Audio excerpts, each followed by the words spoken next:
Message of His Holiness Pope Francis for the 59th World Day of Social Communications. Share with gentleness the hope that is in your hearts.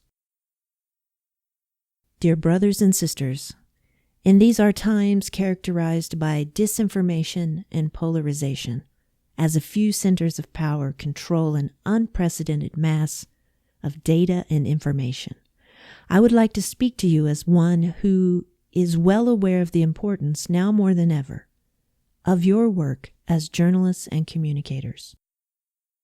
Your courageous efforts to put personal and collective responsibility towards others at the heart of communication are indeed necessary. As I reflect on the Jubilee we are celebrating this year, as a moment of grace in these troubled times, I would like in this message to invite you to be communicators of hope, starting from a renewal of your work and mission in the spirit of the gospel. Disarming communication. Too often today, communication generates not hope, but fear and despair, prejudice and resentment, fanaticism and even hatred. All too often, it simplifies reality in order to provoke instinctive reactions. It uses words like a razor. It even uses false or artfully distorted information to send messages designed to agitate, provoke, or hurt. On several occasions, I have spoken of our need to disarm communication and to purify it of aggressiveness. It never helps to reduce reality to slogans. All of us see how from television talk shows to verbal attacks on social media, there is a risk that the paradigm of competition, opposition, the will to dominate and possess, and the manipulation of public opinion will prevail. There is also another troubling phenomenon, what we might call the programmed dispersion of attention through digital systems that, by profiling us according to the logic of the market, modify our perception of reality. As a result, we witness, often helplessly, a sort of atomization of interests that ends up undermining the foundations of our existence as community, our ability to join in the pursuit of the common good, to listen to one another, to understand each other's point of view. Identifying an enemy to lash out against thus appears indispensable as a way of asserting ourselves. Yet when others become our enemies, when we disregard their individuality and dignity in order to mock and deride them, we also lose the possibility of generating hope. As Don Tonino Bello observed, all conflicts start when individual faces melt away and disappear. We must not surrender to this mindset. Hope, in fact, is not something easy. Jorge Bernanos once said that only those are capable of hope who have had the courage to despair of the illusions and lies in which they once found security and which they falsely mistook for hope. Hope is a risk that must be taken. It is a risk of risks. Hope is a hidden virtue, tenacious and patient.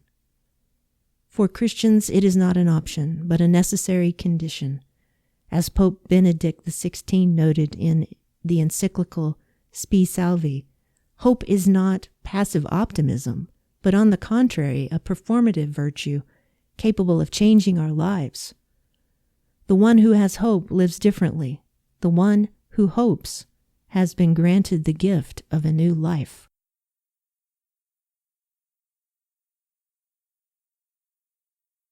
Accounting with gentleness for the hope that is in us. In the first letter of Peter, we find an admirable synthesis in which hope is linked to Christian witness and communication. In your hearts, sanctify Christ as Lord. Always be ready to make your defense to anyone who demands from you an accounting for the hope that is in you, yet do it with gentleness and reverence. I would like to dwell on 3 messages that we can glean from these words. In your hearts, sanctify Christ as Lord. The hope of Christians has a face, the face of the risen Lord, His promise to remain always with us through the gift of the Holy Spirit, enables us to hope even against all hope, and to perceive the hidden goodness quietly present, even when all else seems lost.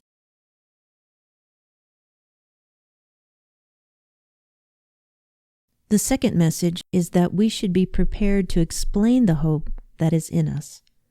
Significantly, the apostle tells us to give an accounting of our hope to anyone who demands it. Christians are not primarily people who talk about God, but who resonate with the beauty of His love and a new way of experiencing everything.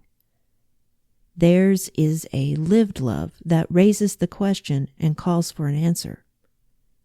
Why do you live like this?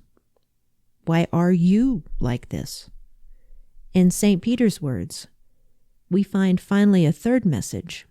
Our response to this question is to be made with gentleness and reverence. Christian communication, but I would also say communication in general, should be steeped in gentleness and closeness, like the talk of companions on the road. This was the method of the greatest communicator of all time, Jesus of Nazareth, who, as He walked alongside the two disciples of Emmaus, spoke with them and made their hearts burn within them as He interpreted events in the light of the Scriptures.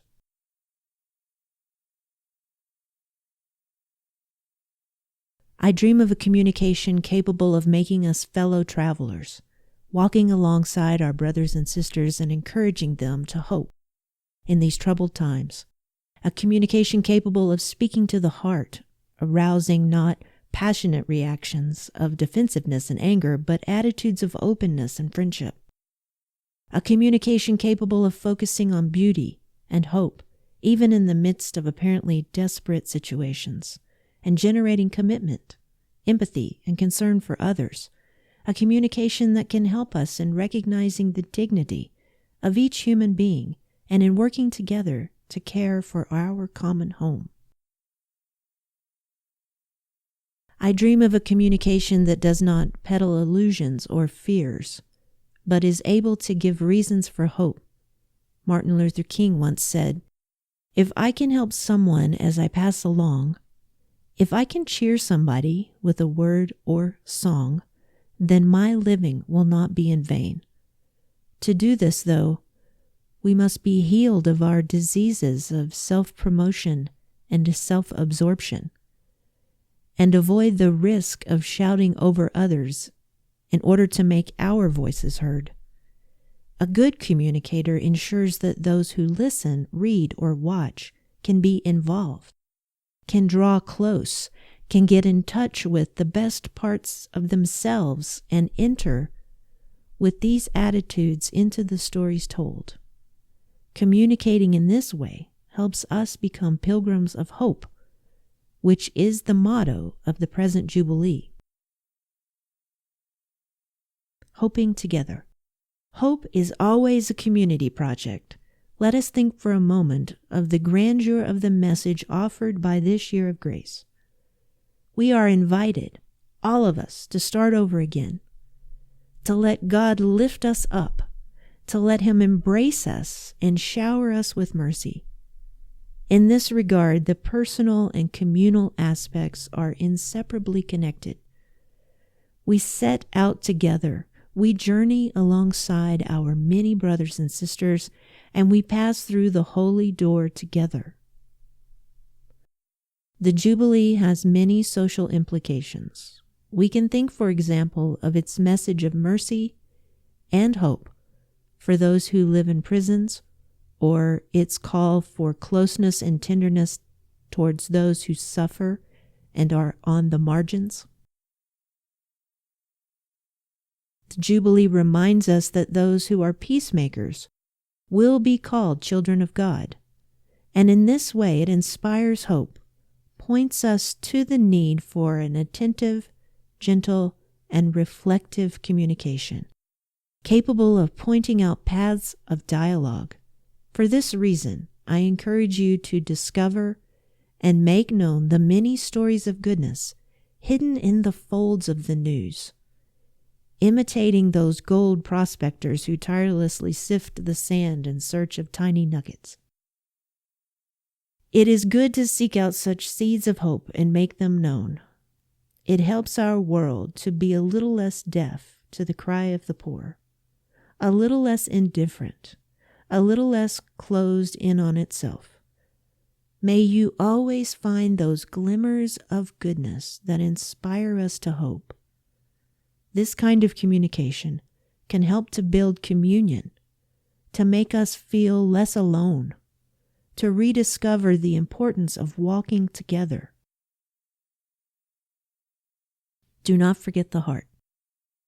Dear brothers and sisters, in the face of the astonishing achievements of technology, I encourage you to care for your heart, your interior life. What does that mean? Let me offer you a few thoughts. Be meek and never forget the faces of other people. Speak to the hearts of the women and men whom you serve in carrying out your work. Do not allow instinctive reactions to guide your communication. Always spread hope, even when it is difficult, even when it costs, even when it seems not to bear fruit.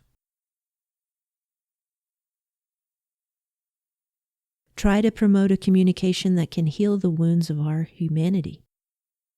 Make room for the heartfelt trust that, like a slender but resistant flower, does not succumb to the ravages of life, but blossoms and grows in the most unexpected places. It is there, in the hope of those mothers who daily pray to see their children return from the trenches of a conflict, and in the hope of those fathers who immigrate at great risk in search of a better future. It is also there in the hope of those children who somehow manage to play, laugh, and believe in life even amid the debris of war and in the impoverished streets of favelas. Be witnesses and promoters of a non-aggressive communication. Help to spread a culture of care, build bridges, and break down the visible and invisible barriers of the present time. Tell stories steeped in hope.